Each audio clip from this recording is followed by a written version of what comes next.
എല്ലാവർക്കും നമസ്കാരം. നമ്മുടെ ചാനലിലേക്ക് എല്ലാവർക്കും സ്വാഗതം. ഇന്നത്തെ വീഡിയോയിൽ നമുക്ക് വളരെ എളുപ്പത്തിൽ പെട്ടെന്ന് തയ്യാറാക്കിയെടുക്കാൻ പറ്റുന്ന ഒരു ദോശയുടെ റെസിപ്പി നോക്കാം. റവ വെച്ചാണ് നമ്മൾ ഈ ദോശ തയ്യാറാക്കുന്നത്. അരി അരയ്ക്കുകയോ മാവ് പൊങ്ങാൻ വയ്ക്കുകയോ ഒന്നും വേണ്ടാതെ തയ്യാറാക്കാൻ പറ്റുന്ന ഒരു ദോശയാണിത്. അതിനായിട്ട് ഞാനിവിടെ ഒരു മിക്സിയുടെ ജാറിലേക്ക് 1.5 കപ്പ് അളവിൽ റവ ചേർത്ത് കൊടുക്കുകയാണ്. അപ്പോൾ ഇത് ഞാൻ വറുക്കാത്ത റവയാണ് എടുത്തിരിക്കുന്നത്. നിങ്ങളുടെ കയ്യിൽ വറുത്ത റവയാണുള്ളതെങ്കിൽ അതാണെങ്കിലും ഉപയോഗിക്കാവുന്നതാണ്. ഇനി നമുക്ക് വേണ്ടത് തേങ്ങയാണ്. 1/2 കപ്പ് അളവിൽ ചിരകിയ തേങ്ങ ഞാനിതിലേക്ക് ചേർത്ത് കൊടുക്കുന്നുണ്ട്. ഇനി നമുക്ക് കുറച്ച് ചെറിയുള്ളി വേണം. അപ്പോൾ ഞാനിവിടെ ഒരു 10-12 ചെറിയുള്ളി തൊലിയൊക്കെ കളഞ്ഞ് നന്നാക്കിയത് ഇതിലേക്ക് ഇട്ട് കൊടുക്കുകയാണ്. ഇനി നമുക്കിതിലേക്ക് ആവശ്യത്തിനുള്ള ഉപ്പും കൂടെ ചേർത്ത് കൊടുക്കാം. അപ്പോൾ ഉപ്പ് നിങ്ങളുടെ സ്വാദിനനുസരിച്ച് ഇട്ട് കൊടുക്കുക. ഇനി നമുക്കിതിലേക്ക് ഒരു സാധനം കൂടെ ചേർത്ത് കൊടുക്കണം. 1/4 ടീസ്പൂൺ ചെറിയ ജീരകം.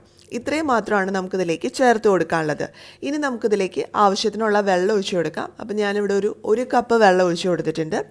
എന്നിട്ട് ജസ്റ്റ് ഒന്ന് മിക്സ് ചെയ്ത് നോക്കുക. എന്നിട്ട് പോരാന്നുണ്ടെങ്കിൽ കുറച്ച് വെള്ളവും കൂടെ ഒഴിച്ചു കൊടുക്കുക. അപ്പോൾ റവ പെട്ടെന്ന് വെള്ളം വലിച്ചെടുക്കും. അപ്പോൾ അതനുസരിച്ച് വെള്ളം ഒഴിച്ചു കൊടുക്കുക. അപ്പോൾ ഒരു 1/4 കപ്പ് വെള്ളവും കൂടെ ഞാൻ ഒഴിച്ചു കൊടുത്തിട്ടുണ്ട്. അപ്പോൾ ടോട്ടൽ 1.25 കപ്പ് വെള്ളമാണ് ഇതിൽ ഒഴിച്ചു കൊടുത്തിരിക്കുന്നത്.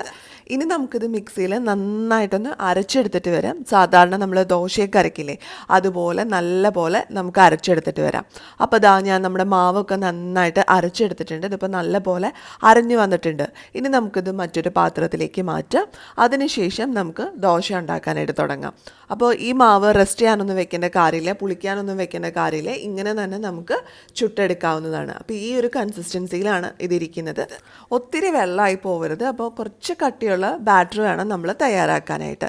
ഇനി നമുക്ക് ദോശക്കല്ല് ചൂടായി വരുമ്പോൾ കുറച്ച് എണ്ണ പുരട്ടി കൊടുത്ത ശേഷം ഓരോ തവി വീതം മാവ് കോരി ഒഴിച്ച് നമുക്ക് സാധാരണ ദോശ ഉണ്ടാക്കുന്ന പോലെ ഉണ്ടാക്കിയെടുക്കാം. പിന്നെ ഒരുപാട് നമ്മൾ പരത്തരുത്. കുറച്ച് കട്ടിയിൽ വേണം നമ്മുടെ ഈ ദോശ തയ്യാറാക്കി എടുക്കാനായിട്ട്. ആ ഒരു കാര്യവും കൂടെ പ്രത്യേകം ശ്രദ്ധിക്കുക. ഒത്തിരി പരത്തി കഴിഞ്ഞ് കഴിഞ്ഞാൽ അതത്ര പെർഫെക്റ്റായിട്ട് വരുന്നതായിട്ട് എനിക്ക് തോന്നിയിട്ടില്ല. അപ്പോൾ അതുകൊണ്ട് കുറച്ച് കട്ടിയിൽ നമ്മളിത് പരത്തിയിട്ട് ഉണ്ടാക്കിയെടുക്കുകയാണെങ്കിൽ സൂപ്പറായിട്ട് വരും. അപ്പോൾ വളരെ സിമ്പിളായിട്ട് തയ്യാറാക്കിയെടുക്കാൻ പറ്റുന്ന ഒരു ദോശയാണ്. അപ്പോൾ ഈ ദോശ തയ്യാറാക്കാനായിട്ട് നമുക്ക് പച്ചരി വെള്ളത്തിൽ കുതിർത്തിയിടുക, അരയ്ക്കുക, അങ്ങനത്തെ ഒരു ബുദ്ധിമുട്ടുമില്ല. കുറച്ച് റവയും തേങ്ങയും ഉണ്ടെങ്കിൽ വളരെ എളുപ്പത്തിൽ തയ്യാറാക്കിയെടുക്കാം. അപ്പോൾ നമുക്കിത് ചട്നിയുടെ കൂടെയോ അല്ലെങ്കിൽ എന്തെങ്കിലും കറിയുടെ കൂടെയോ കഴിക്കാം. കറിയും ചട്നിയും ഇല്ലെങ്കിലും യാതൊരു പ്രശ്നമില്ല. ചായയുടെ കൂടെ നമുക്ക് വെറുതെ കഴിക്കാൻ പറ്റും. നല്ല ടേസ്റ്റാണ്. ഒരിക്കലെങ്കിലും നിങ്ങളിത് ഉണ്ടാക്കി നോക്കണം. ഒരിക്കലും ഉണ്ടാക്കി കഴിഞ്ഞാൽ നമ്മൾ പിന്നെയും ഉണ്ടാക്കും. അത്രയ്ക്ക് ടേസ്റ്റി ആയിട്ടുള്ളൊരു റെസിപ്പിയാണ്. അപ്പോൾ എല്ലാവർക്കും ഇന്നത്തെ ഈ വീഡിയോ യൂസ്ഫുൾ ആയിട്ടുണ്ടാവുമെന്ന് പ്രതീക്ഷിക്കുന്നു. വീഡിയോ ഇഷ്ടമായിട്ട് തോന്നുകയാണെങ്കിൽ ലൈക്ക് ചെയ്യുക, ഷെയർ ചെയ്യുക. അതുപോലെ നിങ്ങൾ ഈ ചാനൽ ആദ്യമായിട്ടാണ് കാണുന്നതെങ്കിൽ നമ്മുടെ വീഡിയോന് താഴെയുള്ള red colour subscribe button press ചെയ്ത് ചാനലൊന്ന് സബ്സ്ക്രൈബ് ചെയ്യണേ. ഇനി അടുത്ത ദിവസം നമുക്ക് പുതിയൊരു വീഡിയോ ആയിട്ട് വീണ്ടും കാണാം.